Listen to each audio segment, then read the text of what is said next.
So hello students, इस lecture में हम लोग ब्रांच इंस्ट्रक्शन सेट के जो रिमेनिंग दो टाइप थे वो हम डिस्कस करेंगे, जो पिछले वीडियो में हमने अगले पार्ट के लिए छोड़े थे। और उसके बाद जो है डेटा फॉर्मेट और इंस्ट्रक्शन आर्किटेक्चर के बारे में बात करेंगे और स्टोरेज इन 8085। तो कंटिन्यू करते हैं।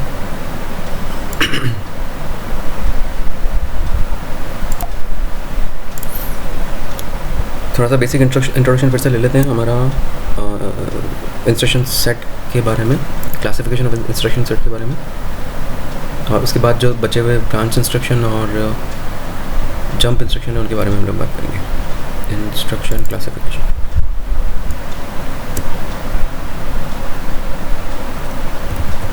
ठीक है। तो ये हमने पिछले वीडियो में देखा है।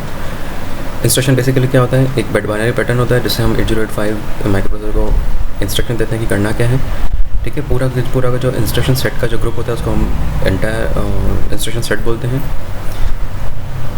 बेसिकली इससे पहले वाला जो प्रोसेसर था 8080A, उसके सारे के सारे इंस्ट्रक्शन प्लस दो एडिशनल इंस्ट्रक्शन हैं सिम और रिम, वो हम आगे कुछ स्लाइड्स में पढ़ेंगे। वो जो है इसमें एक्स्ट्रा है, बाकी 8080 के सारे इंस्ट्रक्शन इसमें इंक्लूड किए गए हैं। लेकिन कहने का मतलब ये है कि आपको अगर 8080A का भी कोई प्रोग्राम बनाना है तो वो 8085 वाले माइक्रो प्रोसेसर में बन जाएगा। फिर हमने देखा था कि क्लासिफिकेशन जो है वो टोटल 5 तरह के क्लासिफिकेशन होते हैं। डेटा ट्रांसफर ऑपरेशंस, वो इंस्ट्रक्शन जिसमें हम लोग कॉपी वाले या ट्रांसफ़र वाले इंस्ट्रक्शन देखते हैं। अरिथमेटिक ऑपरेशन जिसमें हम लोग मैथमेटिकल ऑपरेशन देखते हैं। लॉजिकल एंड और एक्सओर वाले जो ऑपरेशन है वो दो इंस्ट्रक्शन हमने लास्ट स्लाइड में हमने स्किप किए थे इस लेक्चर के लिए। तो हम अभी ये देखेंगे कि ब्रांच ऑपरेशन क्या होते हैं और मशीन कंट्रोल ऑपरेशन क्या होते हैं, ठीक है। ब्रांच ऑपरेशन, अगर आपने सी प्रोग्रामिंग पढ़ी है तो आपने गो टू स्टेटमेंट देखा होगा, है ना। तो गो टू स्टेटमेंट से क्या होता है कि प्रोग्राम का जो कंटिन्यूशन चल रहा होता है उससे आप हट के और कुछ और इंस्ट्रक्शन या स्टेटमेंट जो है एग्जीक्यूट करवाते हैं, है ना। तो कहने का मतलब हमने क्या किया, प्रोग्राम के एक सीक्वेंस में हमने अल्टर किया। उसको बोला नहीं, अभी तुम माइक्रोप्रोसेसर को ये बोला कि अभी तुम ये जो करंट इंस्ट्रक्शन है उसको छोड़ दो और ये करो, है ना। उसको बोलते हैं कि जंपिंग, है ना, altering the programming sequence. Same चीज़ इसमें भी है, ब्रांचिंग ऑपरेशन, ठीक है।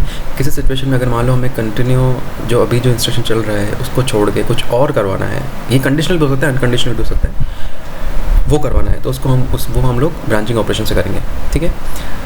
दो तरह के इसमें ब्रांचिंग ऑपरेशन होते हैं। पहला हमारा जंप इंस्ट्रक्शन, दूसरा है हमारा कॉल, रिटर्न एंड रीस्टार्ट, ठीक है। Jump is exactly same what is go to statement in C, right. आपने गो टू स्टेटमेंट देखा होगा। गो टू स्टेटमेंट क्या होता है, हम लोग एक लेबल लगाते हैं। अगर सी प्रोग्रामिंग पढ़ी है तो नहीं पढ़ी है तो भी हम लोग आगे इसको सिंप्लीफाई करके समझेंगे। अगर पहले हम ये बात करते हैं गो टू स्टेटमेंट में क्या होता है। गो टू स्टेटमेंट में क्या होता है, हम लोग एक लेबल लगाते हैं और आगे का लेबल लगाते हैं किसी एक कोड स्निपेट पे, कोड सेक्शन पे, और फिर जब आगे बढ़ते हैं और हमको किसी कंडीशन में उस लेबल पे वापस जाना है तो हम लोग क्या करते हैं, गो टू कॉलन लेबल, है ना। कहने का मतलब है कि अगला जो इंस्ट्रक्शन जो एग्जीक्यूट होगा वो होगा कौन सा, लेबल के पास वाला, है ना। तो हमने क्या किया, जंप करवा दिया उसको। सेम चीज़ इसमें भी होती है। जंपिंग आप जंप करवा सकते हैं एक जगह से दूसरी जगह पे।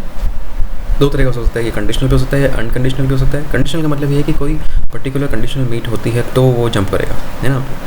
दो तरह के कंडीशनल जंप होते हैं, ज़ीरो और कैरी फ्लैग, ठीक है। ज़ीरो का मतलब ये है कि अगर किसी अरिथमेटिक ऑपरेशन का, अरिथमेटिक लॉजिकल ऑपरेशन का आंसर अगर ज़ीरो आ रहा है और उस कंडीशन में आपको जंप करवाना है तो उसको हम लोग कंडीशनल जंप बोलते हैं इन विद ज़ीरो फ्लैग, ठीक है। फिर सेम चीज़ हो सकती है अभी कैरी फ्लैग पे भी। अगर आपको कैरी आई है किसी अरिथमेटिक ऑपरेशन में आपको जंप करवाना है तो उस चीज़ को भी आप चेक करके और जंप करवा सकते हैं। कुछ कंडीशन में आप अनकंडीशनल जंप भी करवा सकते हैं, है ना। गो टू स्टेटमेंट एक तरह से अनकंडीशनल जंप ही होता है। सेम वैसे ही इसमें भी आप करवा सकते हैं, बिना किसी रीज़न के भी अगर आपको जंप करवाना है तो आप अनकंडीशनल जंप करवा सकते हैं। इसके लिए अलग से इंस्ट्रक्शन होता है, ठीक है। उसके बाद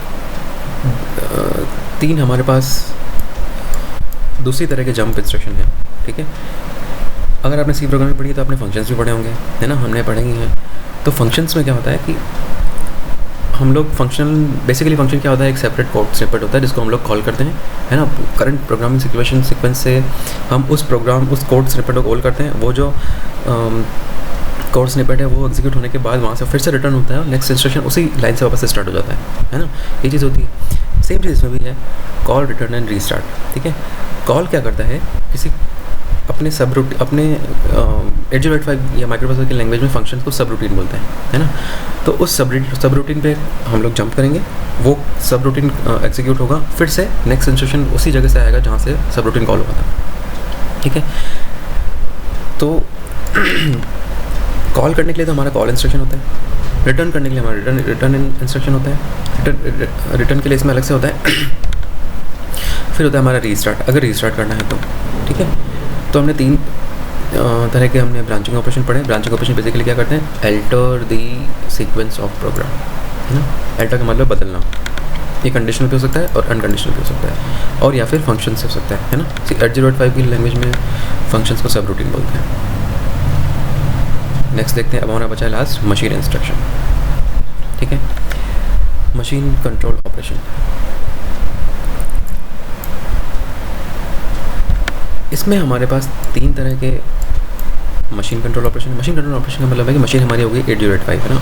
उस मशीन को अगर आपको हॉल्ट करना है, रोकना है कुछ देर के लिए, तो एक इंस्ट्रक्शन होता है। इंटरप्ट करना है, चलते चलते किसी रीज़न से आपको मशीन को इंटरप्ट करना है, कुछ देर के लिए उसको रोकना है, या कुछ आपको मान लो डेटा बसेस की ज़रूरत पड़ गई तो उसके लिए इंटरप्शन होता है। हम आगे पढ़ेंगे किस तरह के इंटरप्शन होते हैं, पर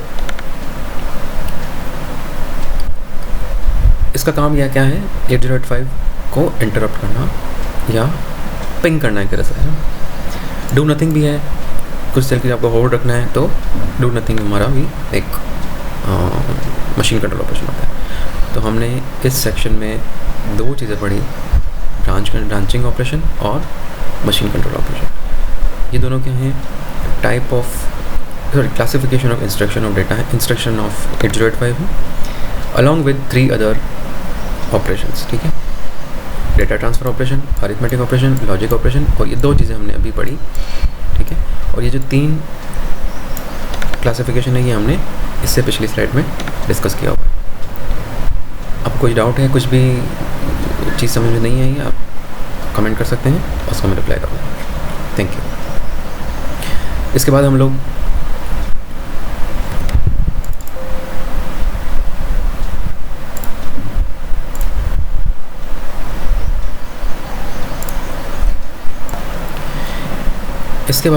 इंस्ट्रक्शन, डेटा फॉर्मेट और स्टोरेज के बारे में बात करेंगे। ये हमारी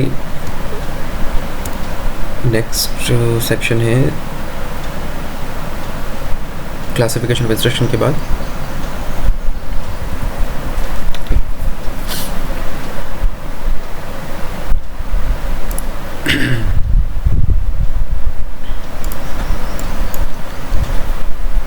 तो हम ऑलमोस्ट हर क्लास में ये चीज़ बात करते हैं कि इंस्ट्रक्शन सेट है क्या, इंस्ट्रक्शन क्या है ना। Instruction is a binary pattern to perform a specific operation on a given data. ये चीज़ हमने लिखी है यहाँ पे, है ना। तो ये हमारी इंस्ट्रक्शन की डेफिनेशन है एक तरह से। ठीक है, किसी भी इंस्ट्रक्शन के 2 पार्ट होते हैं, ऑपकोड एंड ऑपरेंड। ऑपकोड का मतलब है क्या करना है, क्या टास्क करना है, और ऑपरेंड का मतलब है किस पे करना है, किन डेटा पे करना है ना। एक सिंपल सा एग्जांपल समझ लेते हैं। मान लीजिए मुझे 2 + 3 करना है।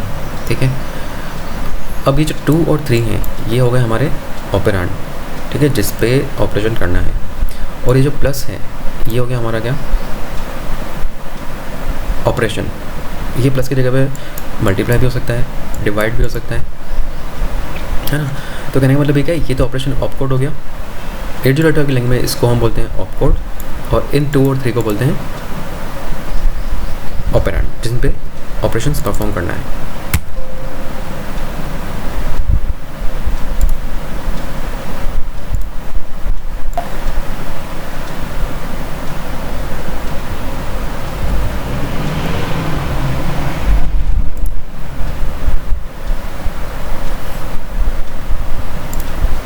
ठीक है, ऑपरेंड हमारे हैं वो उनके क्या क्या टाइप्स हो सकते हैं, किस किस तरह के ऑपरेंड हो सकते हैं, ये हम लोग इस सेक्शन में देखते हैं। ये या तो हमारा 8 या 16 बिट का कोई डेटा हो सकता है, या फिर कोई इंटरनल रजिस्टर हो सकता है। मान लो किसी इंटरनल रजिस्टर पे कोई ऑपरेशन करना है, उसकी वैल्यू में चेंज करना है, तो हमारा वो ऑपरेंड हो सकता है। कोई मेमोरी लोकेशन हो सकता है, या फिर कोई 8 या 16 बिट का मेमोरी एड्रेस हो सकता है। ठीक है, तो ये हमारे ऑपरेंड हो सकते हैं। ठीक है, तो इस स्लाइड से हमको दो चीज़ें दिमाग में रखनी है। एक तो ये कि इंस्ट्रक्शन क्या होता है, हम ऑलमोस्ट हर 8085 की स्लाइड में, प्रेजेंटेशन में, वीडियो में डिस्कस कर रहे हैं कि इंस्ट्रक्शन कुछ भी नहीं होता है, एक बाइनरी पैटर्न होता है जिससे हम लोग 8085 प्रोसेसर को, माइक्रो प्रोसेसर को इंस्ट्रक्शन देते हैं किसी पर्टिकुलर स्पेसिफिक ऑपरेशन के लिए। इसके दो पार्ट होते हैं, ऑपकोड एंड ऑपरेंड। ऑपकोड क्या होता है, क्या काम करना है, ऑपरेंड क्या होता है, किस पे वो ऑपरेशन करना है, या फिर ये काम किस पे करना है, ऑपरेशन किस पे करना है, इंस्ट्रक्शन किस पे एग्जीक्यूट करना है। ऑपरेंड ये 4 तरह के हो सकते हैं, 8 या 16 bit data, internal register, memory address, memory location, या फिर 8 या 16 बिट का कोई अलग एड्रेस। ठीक है, आगे बढ़ते हैं। अब हम देखते हैं कि इंस्ट्रक्शन कितने टाइप के हो सकते हैं बेस्ड ऑन उसकी साइज़ पे। ठीक है, तो बेसिकली 3 तरह के होते हैं, 1 बाइट, 2 बाइट और 3 बाइट। ठीक है, अब इनमें क्या फ़र्क होता है हम थोड़ा सा डिस्कस करेंगे। ठीक है, पहला हम देखते हैं सिंगल बाइट इंस्ट्रक्शन। ठीक है, सिंगल बाइट का मतलब है कि इसमें एक ही बाइट होता है, 8 बिट, है ना। इस 8 बिट में क्या, अभी हमने डिस्कस किया कि किसी भी इंस्ट्रक्शन में 2 चीज़ें होनी चाहिए, एक तो ऑपकोड होगा आपका और दूसरा होगा ऑपरेंड। ठीक है, तो 1 बाइट वाले जो इंस्ट्रक्शन होते हैं उनमें ऑपकोड और ऑपरेंड एक ही बाइट के अंदर होता है। ठीक है, इसके कुछ एग्जांपल है हमारे move, add and complement the accumulator. ये क्या काम आते हैं आगे हम समझेंगे, लेकिन फ़िलहाल हम सिर्फ इतना समझते हैं कि ये एक्चुअली करते क्या है ना। सिंगल बाइट है मतलब, अब इस इंस्ट्रक्शन का बाइनरी कोड देखिए, ये सिर्फ 8 बिट का है, और इस 8 बिट में ही प्रोसेसर को पता चल गया कि एक्यूमुलेटर से सी को डेटा पास करना है ना, मूव करना है। ये 8 बिट का पैटर्न कैसे आया, ये हम अलग से इसके लिए एक लेक्चर बना सकते हैं, लेकिन फ़िलहाल सिर्फ इतना समझना ज़रूरी है कि इस 8 बिट पैटर्न से ही माइक्रो प्रोसेसर को समझ में आ गया कि मूव करना है, एक्यूमुलेटर से करना है और सी में करना है ना। सिर्फ एक ही बाइट के इंस्ट्रक्शन समझ में आ गया। तो इस तरह के जो इंस्ट्रक्शन होते हैं उनको हम लोग क्या बोलते हैं, single byte operation. Add B, ठीक है, इसका भी कुछ फिक्स पैटर्न है ना। इससे क्या होता है, बी में जो भी कंटेंट पड़ा हुआ है उसको एक्यूमुलेटर में ऐड किया जाता है। एक्यूमुलेटर वगैरह क्या होता है ये सब हम लोग आगे डिस्कस करेंगे, लेकिन फिलहाल आपको सिर्फ इतना समझना है कि इंस्ट्रक्शन जो है सिंगल बाइट के इंस्ट्रक्शन में ऑपकोड और ऑपरेंड जो है एक ही बाइट में होता है, और सिर्फ इस एक ही बाइट से कंप्यूटर कंपाइलर को पता चल जाता है कि मुझे क्या करना है। फिर है हमारे पास में दूसरा इंस्ट्रक्शन ये है ना, ये हो गया हमारा सिंगल बाइट इंस्ट्रक्शन। फिर देखते हैं हमारे पास में 2 बाइट इंस्ट्रक्शन। इनमें क्या होता है, ऑपकोड, पहला जो बाइट होता है उसमें ऑपरेशन कोड होता है और दूसरे में ऑपरेंड होता है। ठीक है, अब यहाँ पे देखिए आप, मूव इमीडिएट। मूव इमीडिएट में क्या है, MVI, ये किसी मेमोरी लोकेशन से ए जो रजिस्टर है उसमें डेटा पास कर रहा है। तो पहला जो बाइट है वो क्या है, ऑपकोड है, और दूसरा क्या है, ये 32H का बाइनरी पैटर्न है। देखिए, तो इसमें क्या किया हमने, ऑपरेंड पास किया, और यहाँ पे सिर्फ ऑपकोड है। तो कहने का मतलब है कि ऑपरेंड और ऑपकोड के लिए 2 बाइट खर्च हो रहे हैं। सेम है, फिर सेम ऐसा ही एग्जांपल दूसरा है MVI, पहला है आपका ऑपकोड, दूसरा ऑपरेंड। अब देखते हैं 3 बाइट इंस्ट्रक्शन कैसे होते हैं। ठीक है, 3 बाइट इंस्ट्रक्शन में क्या होता है, पहला जो बाइट होता है वो होता है आपका ऑपकोड, और बाकी के 2 जो बाइट्स आते हैं वो काम आते हैं किसके, ऑपरेंड के। ठीक है, ऐसा एग्जांपल है LDA। इसका मतलब ये है कि किसी मेमोरी लोकेशन से रजिस्टर पेयर में, हमने बात की थी रजिस्टर पेयर भी होते हैं, इसमें रजिस्टर पेयर में कोई डेटा लोड करना होता है तो LDA इंस्ट्रक्शन काम आता है ना। तो पहला जो बाइट है वो LDA के ऑपरेशन कोड के लिए काम आता है, और दूसरे 2 हैं, वो 2 जो एड्रेस है वो इस मेमोरी एड्रेस से काम आ रहा है। एक बात समझ में, 2050 को देखो, 50 का बाइनरी पैटर्न ये है और 20 का बाइनरी पैटर्न ये है ना। तो इस तरह से 3 बाइट इंस्ट्रक्शन ये होते हैं। फिर आता है हमारा जंप इंस्ट्रक्शन। उसमें भी क्या होता है, जंप देखो, एक जंप के लिए एक ऑपकोड चाहिएगा ये वाला, और ये 16 बिट एड्रेस है, इसके लिए हमको 2 बाइट चाहिए, तो ये 3 बाइट का इंस्ट्रक्शन होगा, है ना।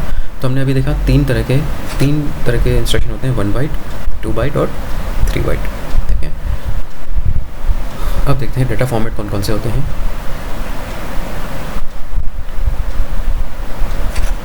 डेटा फॉर्मेट बेसिकली बोलते किसको है, ठीक है। अगर आप एक सिंपल सा एग्जांपल लीजिए, ठीक है, तो मैं मान लो मैं यहाँ पे ए लिखता हूँ, है ना।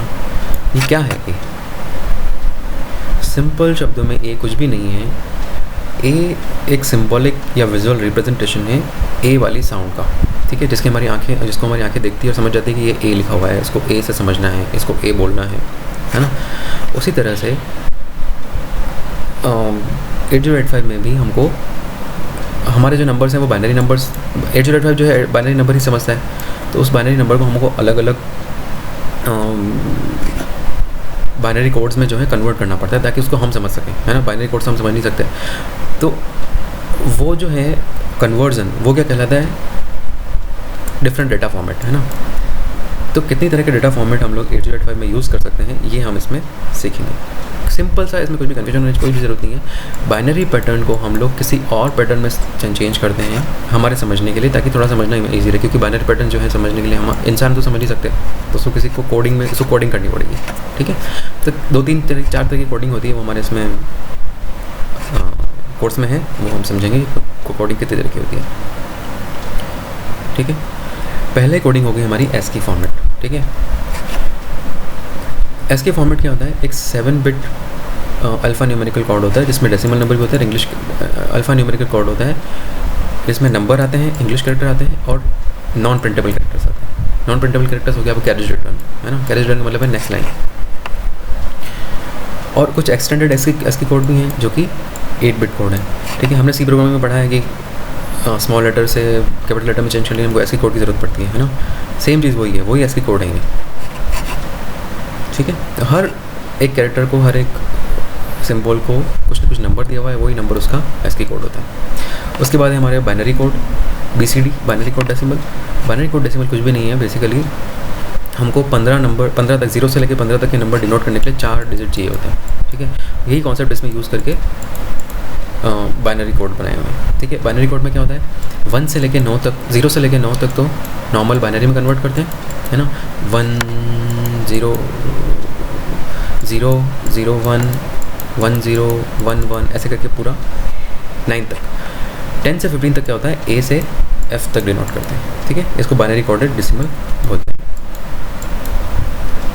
ठीक है।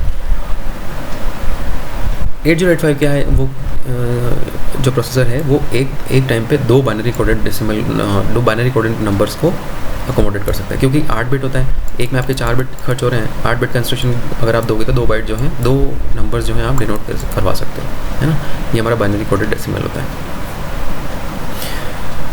उसके बाद है साइंड इंटीजर, ये हमने काफ़ी बार पढ़ा भी है, ठीक है। साइंड इंटीजर कुछ भी नहीं, या तो ये पॉजिटिव होगा या नेगेटिव होगा।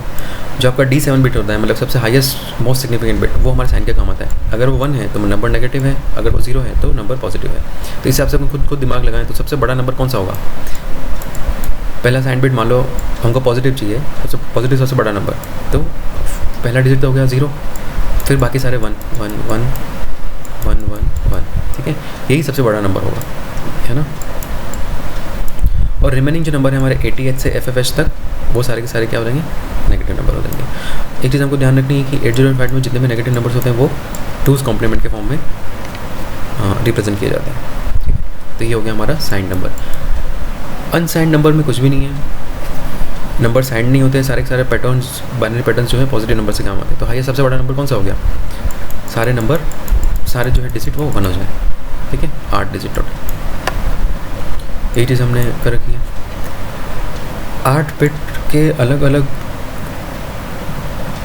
बाइट्स को मिला के हम लोग 16 बिट का नंबर बना सकते हैं और 16 बिट का नंबर भी बना सकते हैं और 16 बिट्स का नंबर भी बना सकते हैं। तो ऐसा नहीं कि माइक्रो प्रोसेसर जो है सबसे बड़ा नंबर 8 डिजिट का ही प्रोसेस कर सकता है। अगर आप 16 बिट्स वाले नंबर भी इसमें प्रोसेस करना चाहते हैं तो वो हो सकता है, ठीक है। तो ये हमने 3 तरह की डेटा फॉर्मेटिंग पढ़ी, 4 तरह की। ASCII फॉर्मेट, BCD, साइंड और अनसाइंड, ठीक है। ये सारी फॉर्मेटिंग जो 8085 में काम आती है, आपको समझने की ज़रूरत है। कोई भी प्रॉब्लम होती है इसमें आप कमेंट कर सकते हैं। अब देखते हैं हम स्टोरेज क्या होता है। स्टोरेज कुछ भी नहीं है, जो हमारे आप सिंपल शब्दों में समझ सकते हैं, जो हमारे कंप्यूटर में हार्ड डिस्क होती है वो की वो सेम चीज़ इसमें भी है ना। इसमें क्या होता है कि 8 बिट की एक रजिस्टर 8 बिट के रजिस्टर जो है सीरीज़ में लगाए जाते हैं, ठीक है। यहाँ पे आपको एग्जांपल दिया गया 4 रजिस्टर लगाए हुए हैं। एक्चुअली ऐसा नहीं होता है, ये बहुत बड़ा होता है और नंबर ऑफ रजिस्टर जो है बहुत ज़्यादा होता है। यहाँ पे आपको सिर्फ सिंबॉलिक रिप्रेजेंटेशन के लिए आपको बताया गया कि कैसे काम में लेते हैं, है ना। मान लो हमारे पास 4 रजिस्टर की कोई मेमोरी है, तो 8 उसमें जो है डेटा लाइन्स होंगे, 2 उसमें जो है एड्रेस लाइन्स होंगे। ये 2 के पैटर्न से डिसाइड होगा कि कौन से रजिस्टर में डेटा जाएगा, ठीक है। अगर मान लो एड्रेस लाइन में 0 है तो 0 वाला रजिस्टर में डेटा जाएगा। एड्रेस लाइन में 01 है तो R1 वाले रजिस्टर में डेटा जाएगा। 10 है तो R2 में डेटा जाएगा, और 11 है तो R3 में डेटा जाएगा, ठीक है। ये आपके कुछ कंट्रोल सिग्नल है, रीड राइट और कंट्रोल सिग्नल्स, ठीक है। इस तरह की कुछ मेमोरी होती है। सिर्फ इतना सा ध्यान रखना है कि एक इलेक्ट्रॉनिक चिप है, 8 बिट रजिस्टर जो है stacked up one about the other. क्या मतलब है कि सारे रजिस्टर जो है एक के ऊपर एक, एक ऊपर एक के ऊपर एक ऐसे फिक्स किए हुए हैं, ठीक है। तो इस स्लाइड में हमने इंस्ट्रक्शन, डेटा फॉर्मेट और स्टोरेज के बारे में बात करी, ठीक है। आपको किसी भी चीज़ में कोई प्रॉब्लम है तो आप कमेंट कर सकते हैं। Thank you.